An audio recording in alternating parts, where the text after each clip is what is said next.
Is everybody ready? We are raring and revved. Ready to go. The EIB network and the Rush Limbaugh program. Meeting and surpassing all audience expectations every day.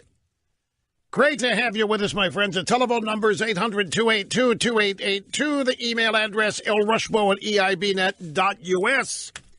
Lest there be any doubt, and I don't know how there could be any longer, but if there is any doubt of the relentless, undiluted, sheer hatred for conservatism, for Donald Trump and Mike Pence, all you have to do is look at the media in unison in North Korea trying to make a heroine out of the sister of Kim Jong-Un.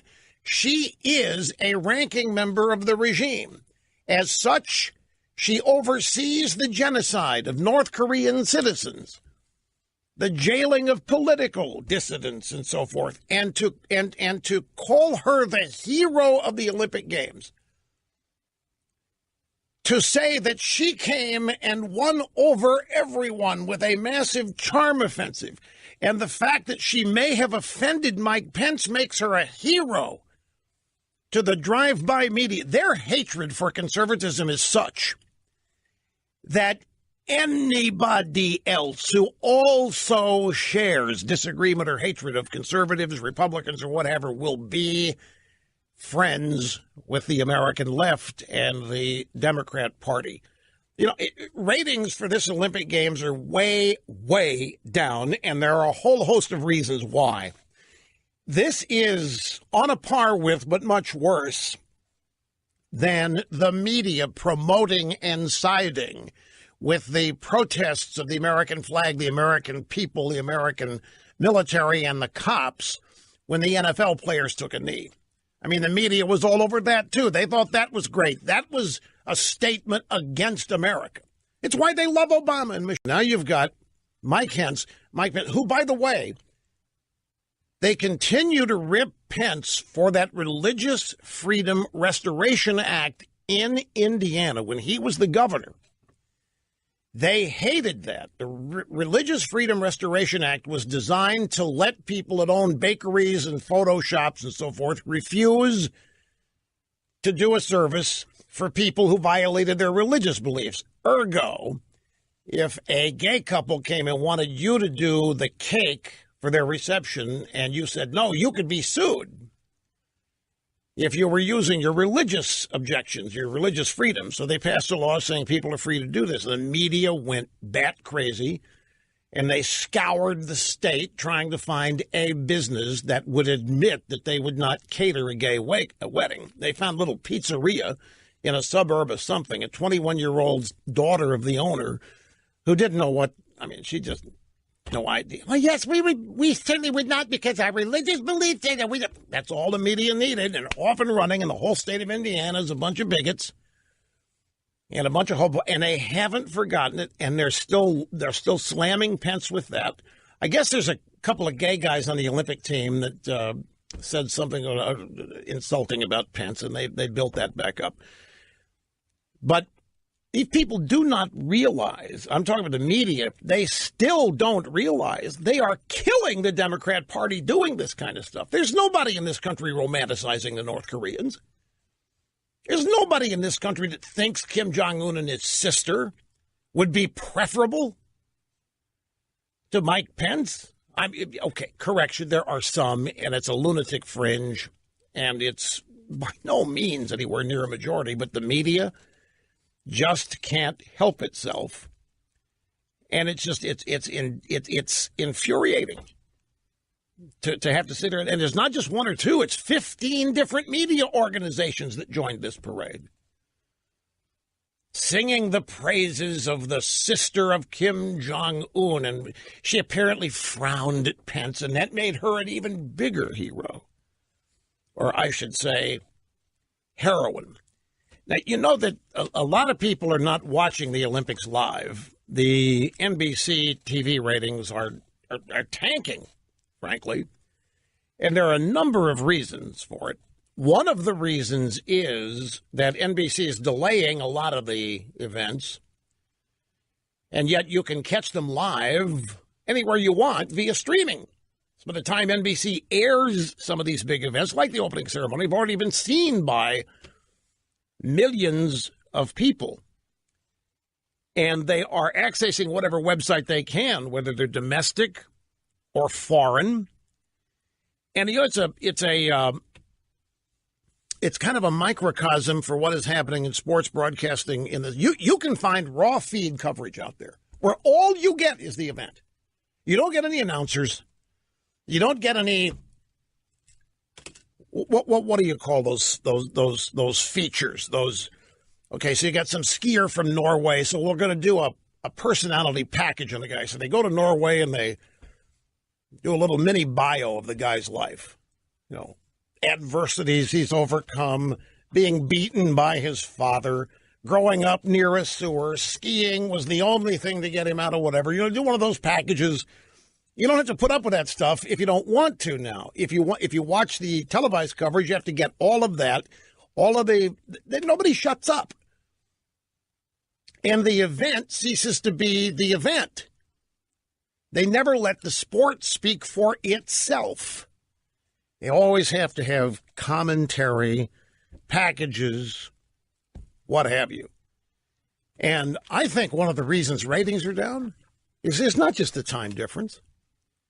I would like to know, I don't care enough to actually study it myself, but of an hour of Olympic coverage, how many minutes is actual competition versus how much is announcers talking to each other about whatever, personality profile packages of some of the performers, and, of course, the obligatory piece on the sexual harasser up there in Wisconsin or wherever, and then advertisements. I wonder what percentage of every hour's telecast is actually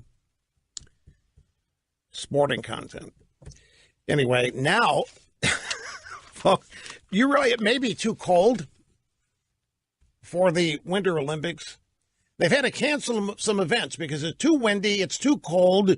There's freezing rain being swept across the courses, say, for downhill skiing. Headline story here from, this is Bloomberg, billionaires and athletes freeze as winter smacks Olympics. Well, yeah, it's the Winter Olympics. Why is it news that it's winter at the Winter Olympics? These Olympics are being lashed by a winter that's proving a little too cold for comfort, with temperatures dipping to as low as 13 degrees. The games in South Korea are poised to be the coldest in 2 decades. How can this be with climate change happening? How can this be with global warming? Nobody's asking that. The freezing weather, combined with wind gusts of more than 45 miles an hour at some venues, has delayed 3 alpine skiing competitions and fueled concerns over the safety and the performance of the athletes. It's also not sparing the throngs of spectators and other celebrities at the event. You've seen that this Olympics also is a record number of condoms have been issued to the competitors. You didn't see. You're not covering. You're not paying attention to Olympic news, are you? Well, I'm not either, but I have to collect this. You know, we are a primary source of information for millions, and I realize that many may not be paying much attention to it. But I'm just little trivia tidbits. The largest number of condoms distributed ever at an Olympics. Staying warm that way, yes. But it's not new to stay warm that way during wintertime. But the record number of condoms distributed says something. Greetings and welcome back. Great to have you. Rush Limbaugh serving humanity and all who live. The Excellence in Broadcasting Network, and getting started here on a brand new week of excursions into broadcast excellence. 800-282-2882 if you want to be on the program. The email address, lrushbo@eibnet.us.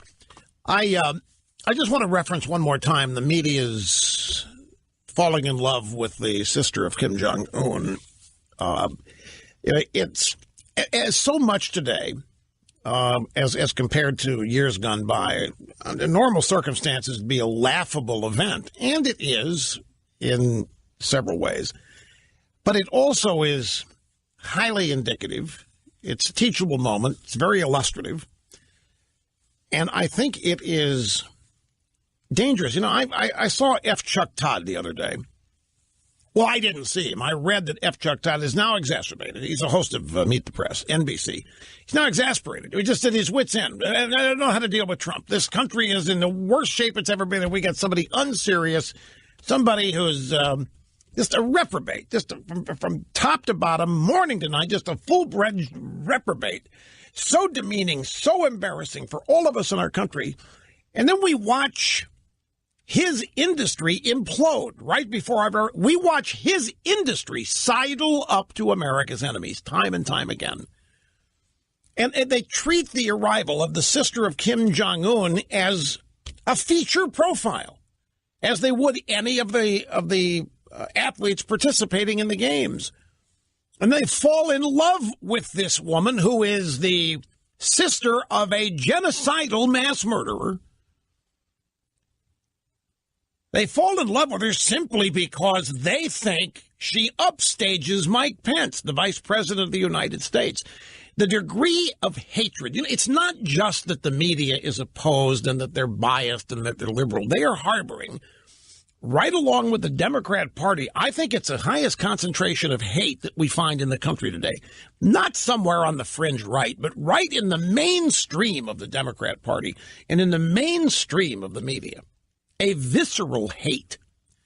Now, I think some of the hate is residue from the still inexplicable to them Hillary Clinton defeat.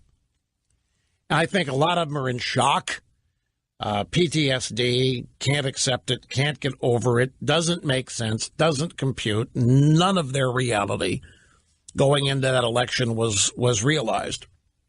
And they're really having a tough time dealing with it. And so they take the occasion of virtually any event to illustrate their hatred, their anger, resentment, whatever, toward Trump and the Trump administration. And whatever event it is, they amplify it and blow it up way out of proportion and don't let it go.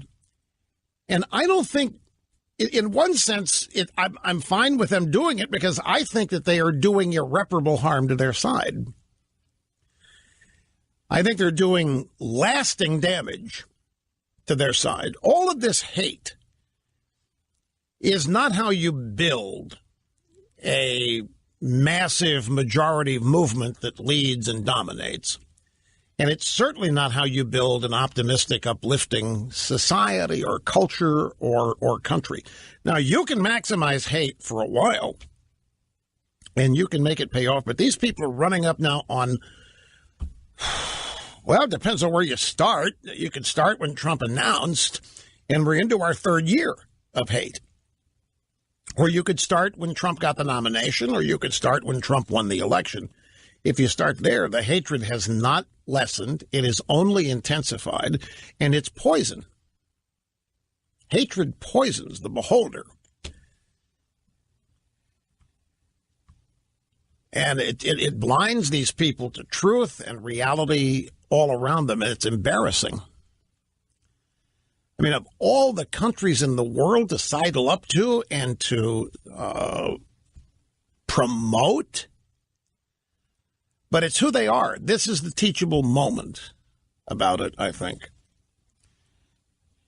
And for any of their acolytes who join them in this, oh, yeah, Kim Jong-un's sister, much preferable to Mike Pence and Donald Trump. Absolutely. Far more decent human beings, far better, far more refined. It's just mind-boggling to watch these people go on and on and on about. Some of the tweets that have come out from the media, from CNN, are just mind-boggling. Headlines: this is New York Times. Kim Jong-un's sister turns on the charm, taking Pence's spotlight.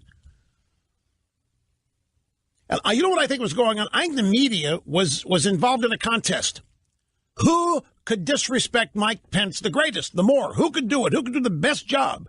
So CNN's competing with the New York Times, is competing with the Washington Post, is competing with Reuters, is competing with the Associated Press, is competing with the LA Times, is competing with CBS, ABC, NBC, and each headline got progressively worse as the media competes with each other.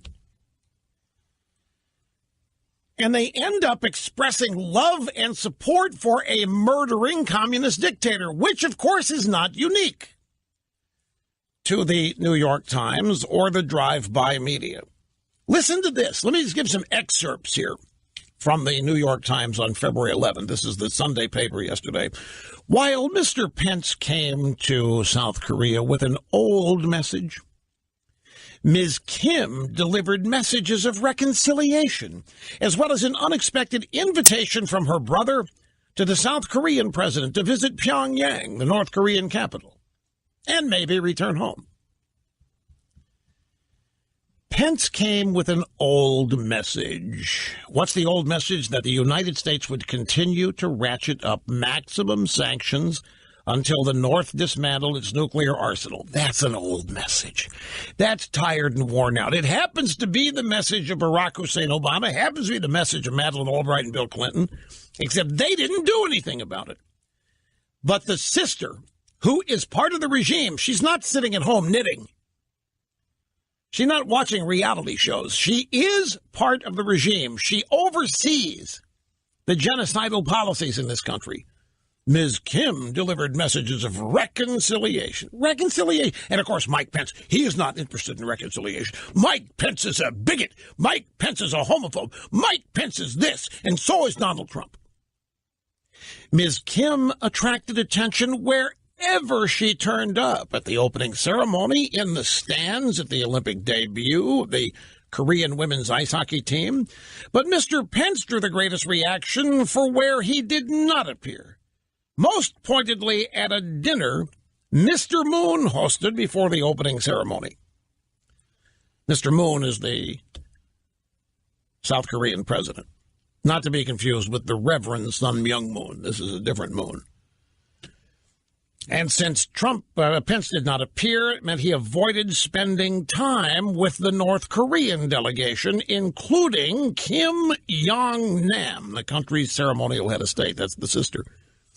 So Pence was a reprobate. Pence was rude. Pence refused. He was small. He refused to show up. He refused to offer respect. That's exactly right. What do you want to welcome these people? This is exactly what's wrong with the United Nations. This is exactly what's wrong with globalism. In globalist existences, United Nations, the United States is always the problem. Look at Venezuela. Do you believe what's happening? Folks, you better be on the lookout for Venezuela. All during the George W. Bush presidency, all we heard about was Hugo Chavez. He's so great. Hugo Chavez is such a wonderful leader. He has a wonderful socialist nation where everybody's needs are met, where everybody is happy. It's pure socialism, and this guy would go to the United Nations and refer to Trump as Satan, and the media would applaud it. Well, there is a mass exodus going on from Venezuela right now. Thousands and thousands of people are fleeing Venezuela for Colombia. There is desperate hunger. People are eating dirt. Crime is soaring. There is an economic crisis. This is an oil state where the government nationalized the oil business and still went belly up and broke. This was a pure socialist government that many American actors and actresses praised as the vision of the future. What life could really be. It's an absolute misery state. Thousands of desperate Venezuelans fleeing hunger, inflation, and the political crisis threatening to engulf Venezuela. Colombia has sent extra soldiers to patrol their porous border with Venezuela. Here they come, folks. We have an exodus, a mass exodus from a once glorious socialist enterprise. People are fleeing Venezuela into Colombia. Colombian lawmakers beginning to tighten border controls, and wait what happens when they do. Guess what they're going to be called? And they're not going to stop. They're not going to stop in Colombia. They're going to keep coming. They're going to go one direction. They're going to go north. And if they ever get close to our border, you can damn well guarantee that the media and the Democrats are going to demand that they be allowed to enter. Because it's going to be our fault that Venezuela imploded, because our presidents always signaled Venezuela as an enemy, and we would not cooperate with Hugo Chavez, so we had to turn to his buddy Fidel Castro. You watch. We're going to get blamed for it. Not socialism itself. The wall needs to go up. Meanwhile, we continue to sing the praises of a similar, even deadlier regime in North Korea, as though they are nothing more, as I say, than a feature profile at the Olympics. North Korean propaganda. U.S. media outlets swoon for Kim Yo-jong. CNN tweeted, Kim Jong-un's sister stealing the show at the Winter Olympics. It's no wonder fewer and fewer people watching. New York Times tweet, without a word, only flashing smiles. Kim Jong-un's sister outflanked Vice President Pence in diplomacy. She's a smarter diplomat. She's a prettier diplomat. She's a better-looking diplomat, and she is smarter than Pence. And she didn't have to say a word to outflank and upstage Pence. I'm telling you, the hatred they have all over the place. You know, I know that drive-bys, I know our media love dictatorships, and I know they love communist socialist regimes. But I haven't seen this much love for a brutal dictator since they loved Castro. I mean, all over the place, drive-by stories about how awesome that daughter or sister or whatever of the slugs in North Korea is. And they're comparing her to Ivanka. Comparing her. She is the North Korean Ivanka Trump. She's not the daughter, she's the sister of the thug, and she is one of the thugs. That's the point.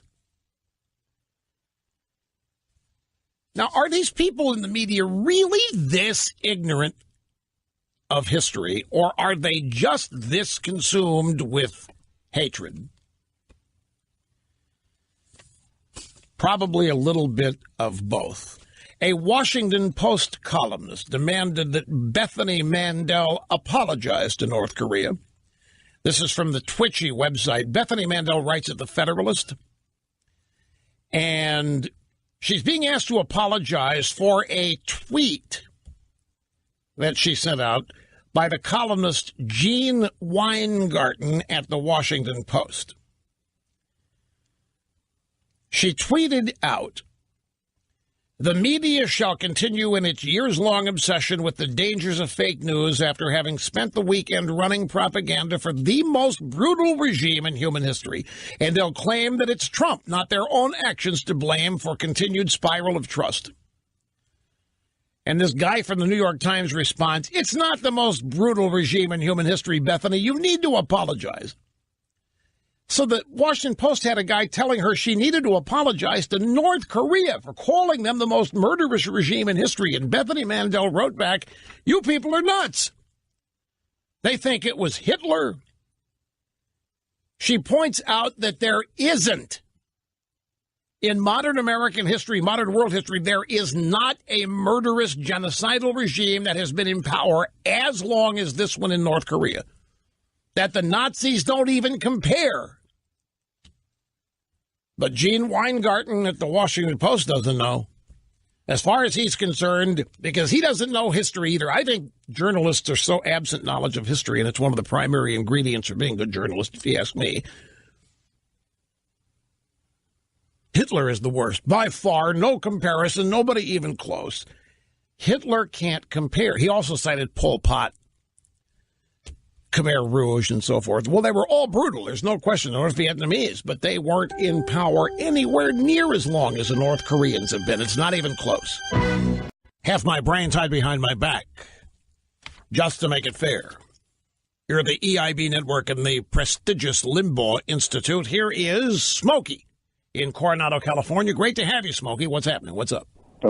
Hey, thanks, Rush. I would just notice that less than 2 weeks ago at the State of the Union address, I mean, you juxtapose those two North Koreans, the young boy who amputee with crutches, and then you add on the warm beer family. What a moving tribute to our country and what goes on in North Korea.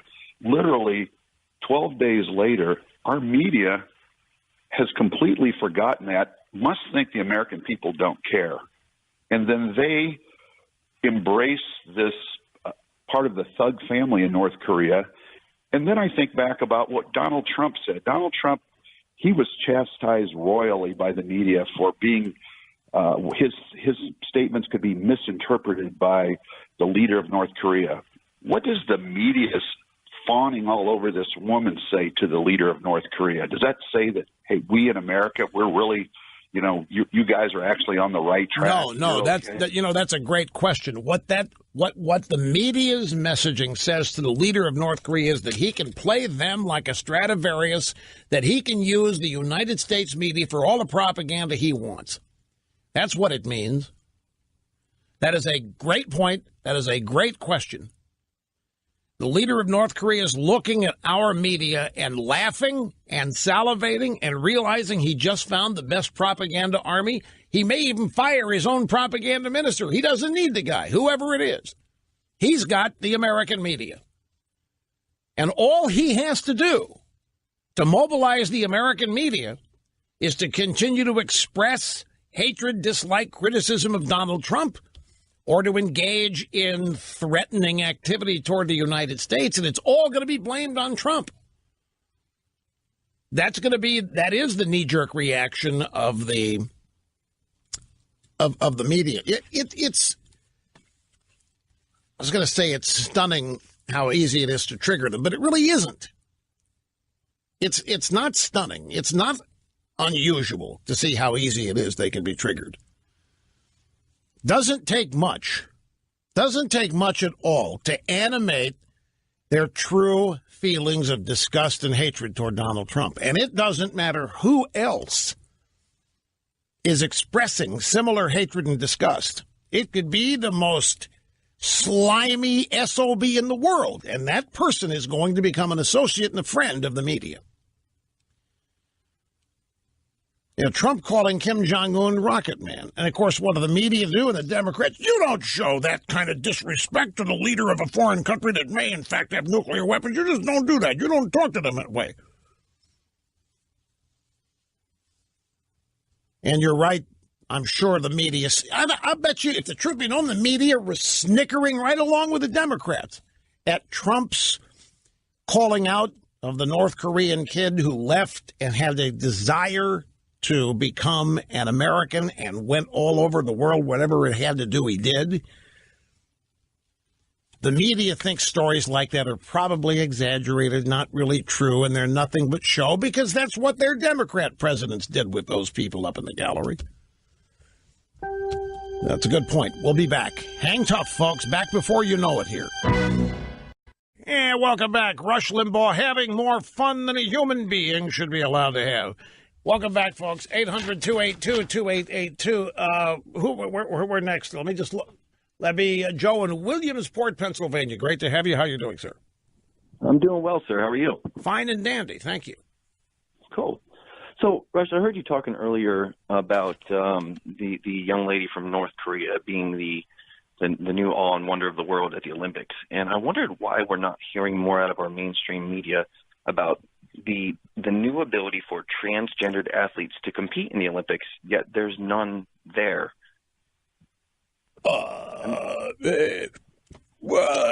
do we know that there's none there? Well, I did a quick search on it to find out just what it was a little bit, who was allowed to be there, and men. Wait a minute. What does this have to do with the babe from North Korea? Is she transgender? All the attention's on her. What? Why is the media paying so much attention to her? I would have thought that they would have grasped to the idea that there's not more representation of transgendered athletes now that they're allowed to be there. Well, it's not a mystery why they are focusing on the babe from North Korea. It gives them an opportunity to bash Pence and Trump. But don't you think that they would pay more attention to, because the Olympics will allow men to compete as women? They don't care about paying attention. They don't care about paying attention to the Olympics. This is about Pence being detested and a reprobate, and justifiably so, because this babe in North Korea is more popular than he is at the Olympics. That's their message. That's what they want people to know. They want people to think Mike Pence is an absolutely disgusting, wandering shred of human debris right along with Donald Trump. And, I understand. And making a heroine out of this thug babe, genocidal maniac from North Korea is a vehicle for it. But your point about transgender athletes, when you coupled that with the babe in North Korea, is there something about her that I don't know that you know? But that's not right. You're just saying there's some there, or there aren't any there, even though they could be there. Right. Well, it's the idea that for a year, if a man can demonstrate a low enough testosterone level, they can compete as a woman in the Olympics. Well, haven't the Russians been proving this, and East Germans been proving this for years? Right. But there's a qualifier there. They can't just feel like they're a man that wants to compete as a woman. They actually have to test and meet certain standards to show that they can be. But you're saying in this case that's not needed. All they have to do is say, I think I am a woman, and they get into the woman's locker room with the gymnasts and whatever, and then compete. What's the opposite? Or the opposite. It's actually the opposite of that, which is why I wonder why the media is not having a fit over why can't you just say, I feel like a woman and compete as a woman. You actually have to meet certain criteria. So you're saying the Olympic organizing committee is actually being hyper-discriminating here. Yeah, you have to have such a low level of testosterone. Right. Like, in other words, if you're going to claim to be a woman, you have to be able to prove it, or if you're going to be a man, you're going to have to be able to prove it, and you think the media ought to find that as unfair. Yeah, I just think that I would have thought the liberal media would have grabbed hold of the idea that you can't just say give them time and compete as a woman. Give them time. We're only into the first 4 days of this mess. Give them time. In fact, they monitor this program. You may have just sparked an idea. We'll keep a sharp eye. He may have a point. Olympics discriminated against transgenders, not allowing men who feel like women to blank with women. A blank against women. What have you. Compete, shower, dress, fill in the blank. Thank you for that, Joe. Appreciate it. By the way, President Trump is going to propose the biggest civil service change in 40 years.